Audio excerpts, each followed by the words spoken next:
오늘의 말씀은 민수기 25장 1절에서 9절까지의 말씀입니다. 봉독하겠습니다. 이스라엘이 시딤에 머물러 있더니 그 백성이 모압 여자들과 음행하기를 시작하니라. 그 여자들이 자기 신들에게 제사할 때에 이스라엘 백성을 청하여 백성이 먹고 그들의 신들에게 절함으로 이스라엘이 바알볼에게 가담한지라. 여호와께서 이스라엘에게 진노하시느니라. 여호와께서 모세에게 이르시되 백성의 수령들을 잡아 태양을 향하여 여호와 앞에 목매어 달라. 그리하면 여호와의 진노가 이스라엘에게서 떠나리라. 모세가 이스라엘 재판관들에게 이르되 너희는 각각 바알볼에게 가담한 사람들을 죽이라 하니라. 이스라엘 자손의 온 회중이 회막문에서 울 때에 이스라엘 자손 한 사람이 모세와 온 회중의 눈앞에 미디안의 한 여인을 데리고 그의 형제에게로 온지라. 제사장 아론 손자 엘르아살의 아들 비느하스가 보고 회중 가운데에서 일어나 손에 창을 들고 그 이스라엘 남자를 따라 그의 막사에 들어가 이스라엘 남자와 그 여인의 배를 꿰뚫어서 두 사람을 죽이니 연병이 이스라엘 자손에게서 그쳤더라. 그 연병으로 죽은 자가 24,000명이었더라. 아멘. 오늘 본문 말씀은 무당을 통해 이스라엘을 저주하려고 했던 모압 왕 발락의 계략이 수포로 돌아간 후에 이스라엘 진영에서 일어난 사건에 관한 말씀입니다.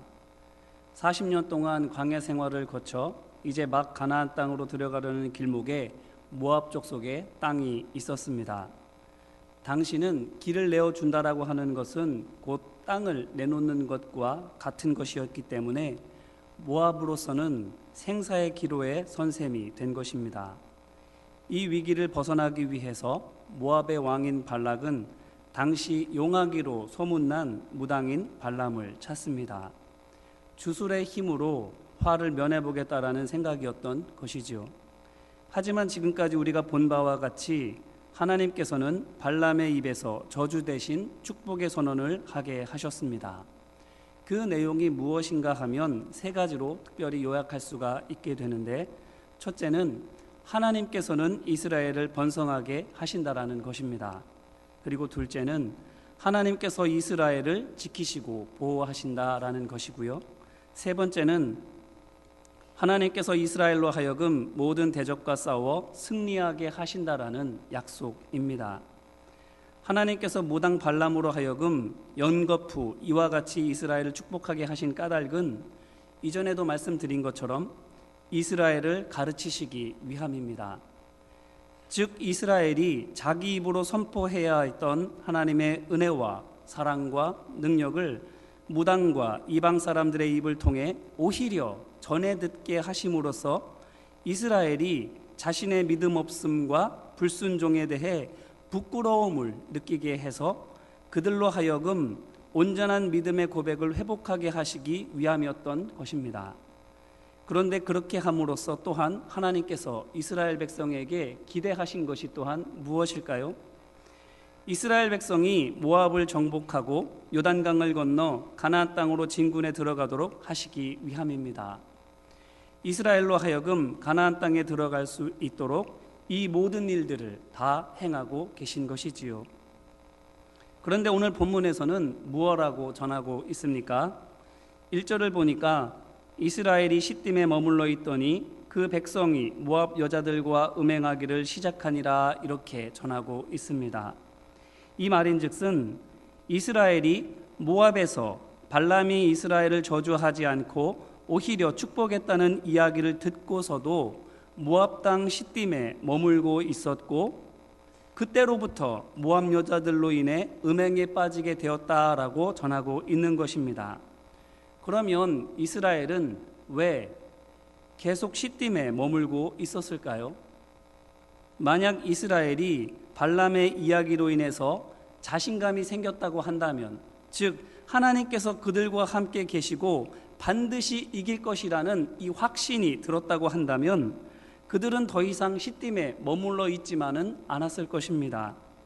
하나님께서 함께 하시니 뭐가 두렵겠는가? 이제 일어나서 모압을 지나가 요단강도 건너고 가나안 땅으로 들어가자고 분연이 일어나서 행군하기 시작했을 것입니다.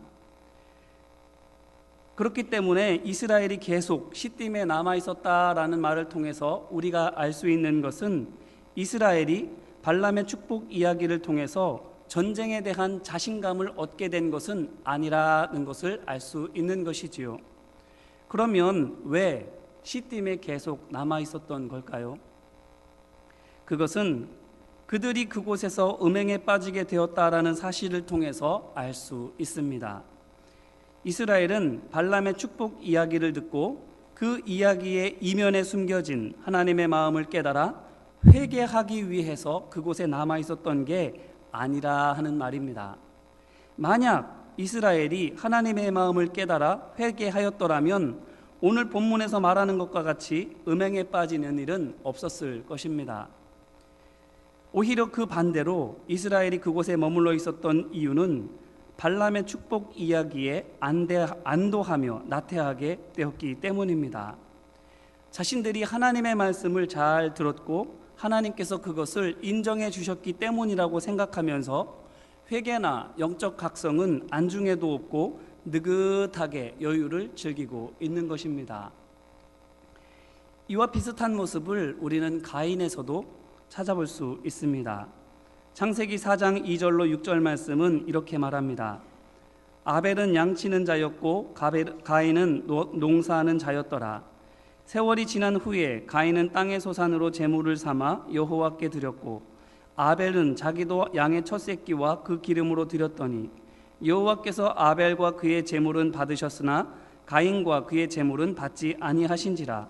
가인이 몹시 분하여 안색이 변하니 여호와께서 가인에게 이르시되 내가 분하여 함은 어찌 됨이며 안색이 변함은 어찌 됨이냐 이렇게 말씀하시지요. 여기에서 가인의 모습을 잘 생각해 보시기 바랍니다. 하나님께서 자신의 제물을 받지 않으신 것으로 인해서 화가 몹시 나 있습니다. 그건 가인이 하나님께서 자기 제물을 받으실 거라고 철석같이 믿었기 때문인 것이지요. 그렇기 때문에 막상 자기 제물이 거절당했을 때에는 우라가 치밀었던 것입니다. 하지만 가인이 정말 억울해야 마땅한 것인가요? 하나님께서 가인의 진심을 몰라보셔서 가인의 그 마음을 헤아리지 못해서 실수하고 계시는 걸까요? 아닙니다. 가인은 하나님께서 원하시는 것에 대해서는 아무 관심이 없었습니다. 더 나아가서 하나님보다 자기의 노력과 소유를 결과를 더 소중하게 여긴 것입니다. 그렇기 때문에 양의 첫 새끼와 그 기름, 즉 가장 좋은 것으로 하나님께 제사한 아벨과는 달리 자신의 소산 중에서 아무거나 대충 집어서 하나님께 제사한 것입니다. 그 마음의 중심을 하나님께서 아셨기 때문에 그의 제사를 받아주지 않으셨던 것이지요. 그렇기 때문에 가인은 그의 제물이 거부되었을 때에 하나님을 하찮게 여기고 대충 속이려고 했던 것에 대해서 회개해야 했습니다. 하지만 가인은 그것을 회개의 기회로 삼지 않고 오히려 눈엣가시 같았던 동생 아벨을 향한 복수의 기회로 삼은 것이지요. 그래서 결국 죽이고 마는 겁니다. 오늘 본문의 이스라엘도 이와 비슷합니다. 하나님께서 발람을 통해서 이스라엘에게 회개의 기회를 주셨는데 죄책감은 고사하고 나는 꽤 잘하고 있다고 스스로 만족하고 있는 것입니다. 그런데 그때 무슨 일이 벌어지나요? 음행하기 시작하니라 하고 말하고 있습니다.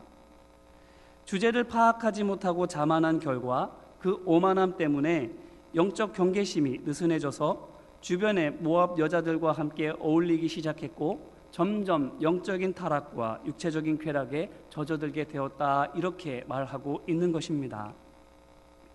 이것을 오늘 본문 3절에서는 이스라엘이 바알부올에 가담했다 이렇게 표현하고 있습니다. 여기에서 부올이라고 하는 지명이 낯설지 않지 않나요?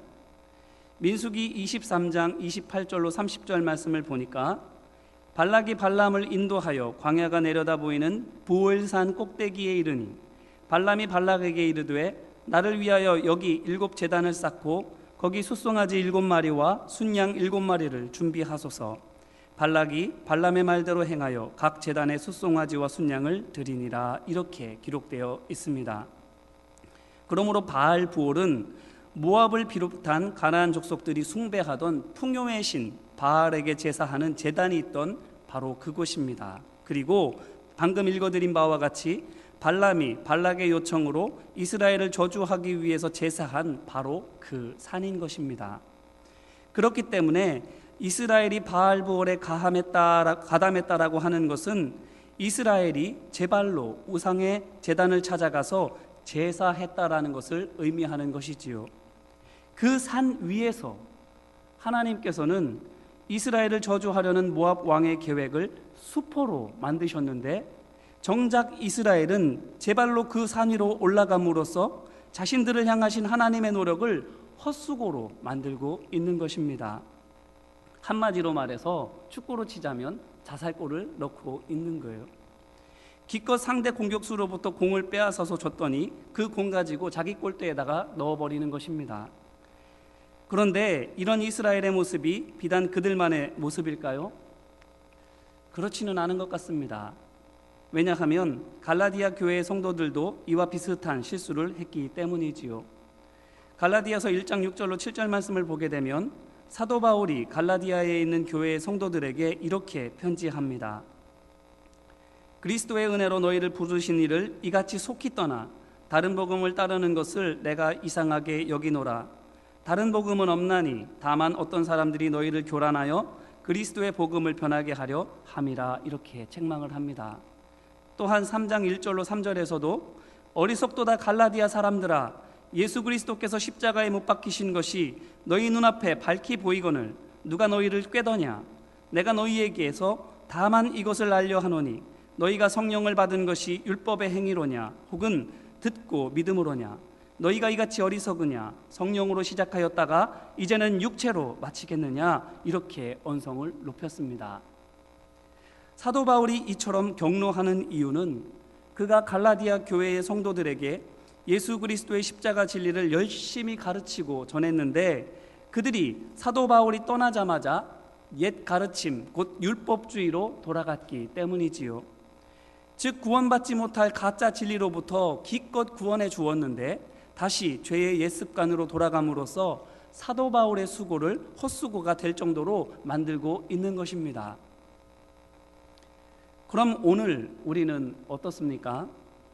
오늘 본문의 이스라엘이나 갈라디아 교회의 성도들과 다른가요?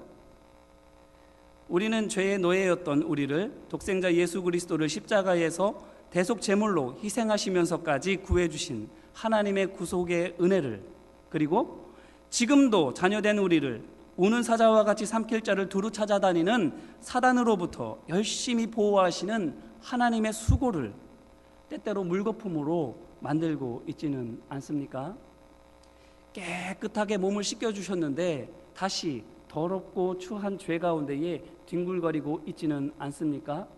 우리의 손을, 우리의 발을, 우리의 눈과 우리의 입을, 또한 우리의 마음을 하나님께서 깨끗하게 씻겨주시고 새롭고 온전하게 하고 계시는데 계속 우리는 더럽고 추한 것들을 보고 듣고 말하고 생각하고 행함으로 말미암아 하나님의 이러한 수고를 자꾸 물거품으로 만들고 있지는 않은가 하는 것입니다. 이 정도면 괜찮겠지 하는 생각하고 있다고 한다면 그것은 큰 오산입니다. 왜냐하면 죄가 일단 우리 마음의 주도권을 잡게 되면 그때부터는 우리는 죄의 종이 되어 죄의 요구에 따라 끌려다니게 될 것이기 때문입니다. 결코 우리 마음대로 조절할 수 있는 것이 아니라는 것입니다. 오늘 본문에서도 그것을 또렷이 보여줍니다. 6절로부터 8절인데요. 이스라엘 자손의 온 회중이 회막문에서 올 때에 이스라엘 자손 한 사람이 모세와 온 회중의 눈앞에 미디안의 한 여인을 데리고 그의 형제에게로 온지라. 제사장 아론의 손자 엘르아살의 아들 비느하스가 보고 회중 가운데에서 일어나 손에 창을 들고 그 이스라엘 남자를 따라 그의 막사에 들어가 이스라엘 남자와 그 여인의 배를 꿰뚫어서 두 사람을 죽이니 이렇게 말하고 있습니다. 이 말씀에 등장하는 한 남자를 보시기 바랍니다. 우상의 제단이 있는 부올에서 음행을 저지르는 것만으로도 모자라서 이제는 숫째 이방 여인 곧 미디안 여자를 이스라엘 진영 속으로 데려오기에 이릅니다. 그것도 이스라엘 자손의 온 회중이 지켜보고 있는 중에 말이지요. 그런데 14절에서 15절에서는 흥미롭게도 이 남자와 여자의 이름을 소상히 밝히고 있는데, 남자의 이름은 시므리라 하고 여자는 고스비라 한다 말하고 있습니다. 여기서 우리는 이 이름들로부터 이스라엘이 죄짓게 된 이유를 확인해 볼 수 있습니다. 시므리라고 하는 이름은 조심스러운 또는 어린 양이라고 하는 뜻을 가지고 있습니다. 그리고 고스비는 사기 또는 거짓이라는 뜻을 가지고 있지요. 이것은 무엇을 의미하는가 하면 돌다리도 두드려보고 건너라는 말처럼 이스라엘은 모든 것을 하나님의 말씀에 비추어 생각하고 조심스럽게 행동해야 마땅한데, 앞서 말씀드린 그 오만함 때문에 영적 경계심이 무뎌져서 그만 사단의 속임수에 속고 말았다라는 것을 의미하는 것입니다. 그래서 18절에서 하나님께서는 모세를 통해서 미디안인들을 대적하여 그들을 치라 이렇게 명령하시는 겁니다. 그 이유에 대해서 뭐라고 말씀하시는가 하면, 이는 그들이 속임수로 너희를 대적하되 부올의 일과 미디안 지휘관의 딸 곧 부올의 일로 연병이 일어난 날에 죽임을 당한 그들의 자매 고스비의 사건으로 너희를 유혹하였음이니라 이렇게 말씀하는 것이지요. 한두 번쯤은 괜찮다고요? 아닙니다. 바늘도둑이 소도둑 된다는 말처럼 죄가 눈덩이 불어나듯 커져서 결국 죄의 굴레에서 벗어날 수 없는 지경이 된다는 것을 기억하시기 바랍니다. 그래서 예수님께서도 제자들에게 바리새인들의 누룩을 조심하라고 당부하셨고, 사도 바울 또한 잘못된 교리를 누룩이라고 칭하면서 적은 누룩이 온덩이에 퍼지느라고 주의를 준 것입니다. 이 모든 비극의 원인이 앞서 말씀드린 것처럼 하나님의 회개 신호를 발견하지 못했기 때문입니다. 그리고 그렇게 하나님의 신호를 착각한 것은 이방 땅에서, 그리고 그것도 무당의 입을 통해 들려오는 축복의 소식이 자신들의 믿음과 순종의 결과라고 생각했기 때문입니다. 그런데 정말 그럴까요? 출애굽기와 민수기의 말씀을 통해서 보면 우리는 이스라엘이 광야에서 어떻게 살아왔는지를 알 수 있지요. 그들의 믿음 생활이 우리 보기에도 모범적이었던가요? 아닙니다. 하지만 그럼에도 불구하고 하나님께서는 이스라엘을 풍성하게 하셨고, 불기둥과 구름기둥으로 지키시고 인도하셨고, 그들의 능력 이상으로 강하게 해 주셨습니다. 하지만 그럼에도 불구하고 이스라엘은 자신들의 풍족함과 힘들지 않았던 여정과 강한 힘을 마치 자신들이 믿음 생활을 잘해서 누리게 된 것처럼 여기고 있는 것입니다. 이 모습을 오늘 우리의 모습과도 대비시켜 볼 수 있게 되기를 간절히 바랍니다. 우리는 어떻습니까? 사람들의 칭찬과 인정 또는 사역의 열매와 성공이 우리의 모범적인 믿음 생활의 결과라 생각이 드십니까? 정말 하나님을 신실하게 믿고 그 믿음에 순종한 결과로 하나님의 은혜와 사랑 그리고 능력을 경험하고 있다 이렇게 생각을 하십니까? 정말 그렇게 되시기를 간절히 축원합니다.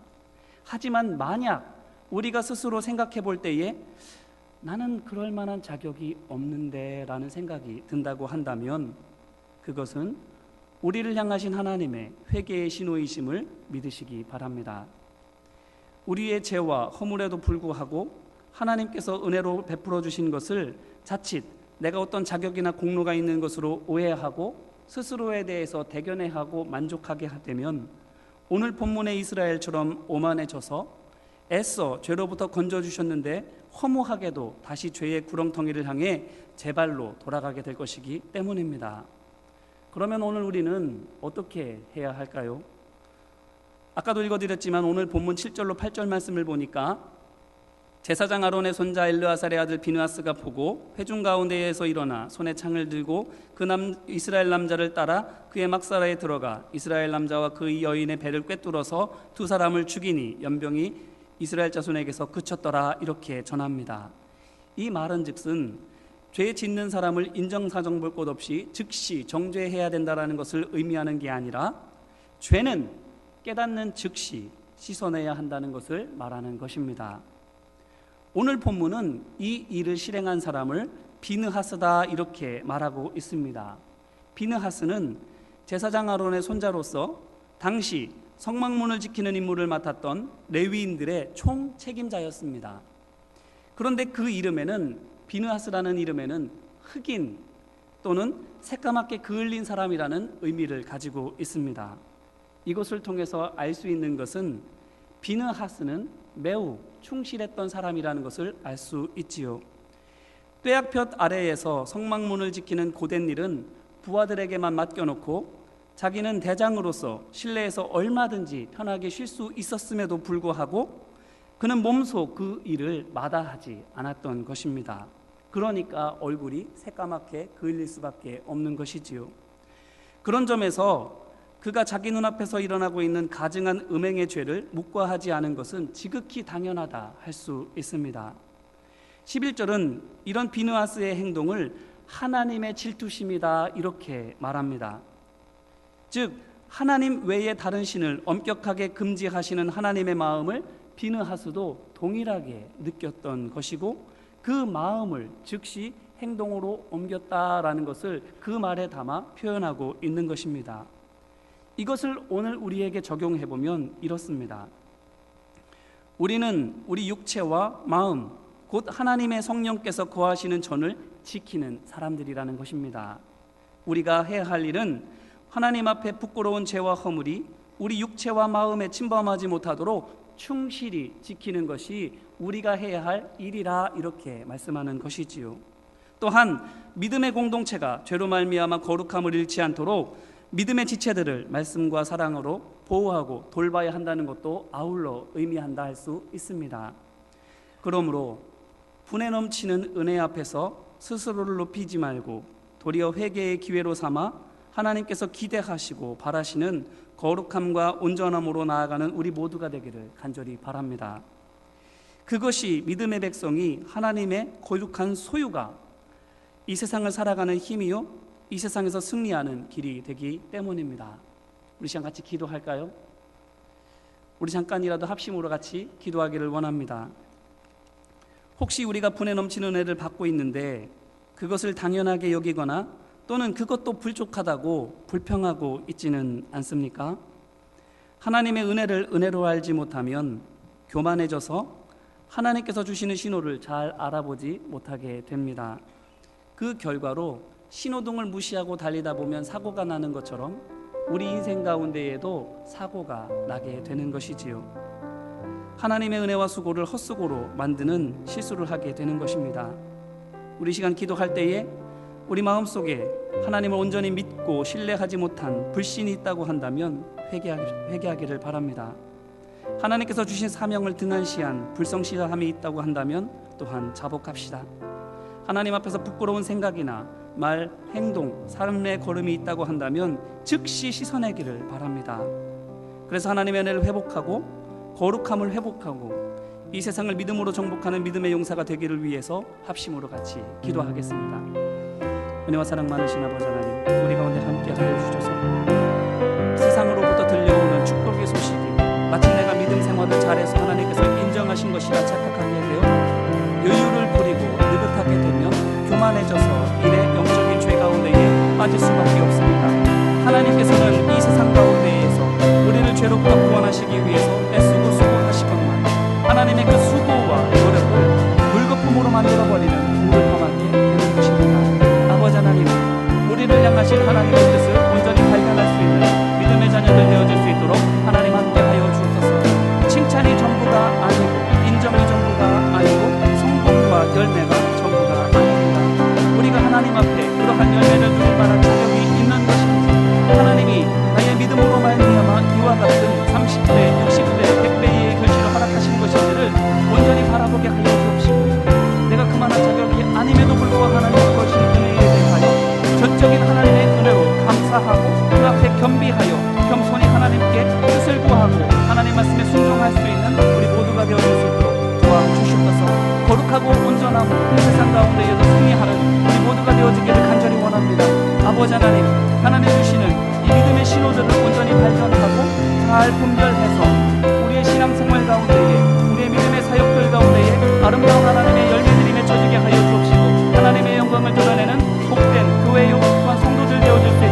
아버지 하나님 함께 하옵시고 인도하여 주시옵소서.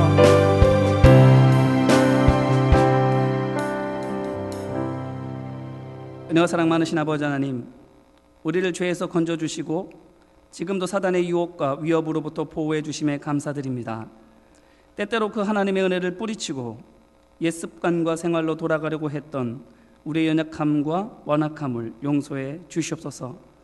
또한 매 순간 우리 안에 약속으로 보내주신 성령을 통해 회개하고 거룩함과 온전함을 향해 나아갈 수 있도록 도우시고 인도하여 주시옵소서. 하나님의 마음을 품어 사랑하게 하시고 예수 그리스도의 마음을 품어 겸손하게 하시고 성령님의 마음을 품어 평화의 도구가 되게 하여 주시옵소서. 모든 것을 통해 우리를 그리스도의 장성한 분량에 이르기까지 자라게 하심을 믿고 감사를 드리며 예수님의 이름으로 기도합니다.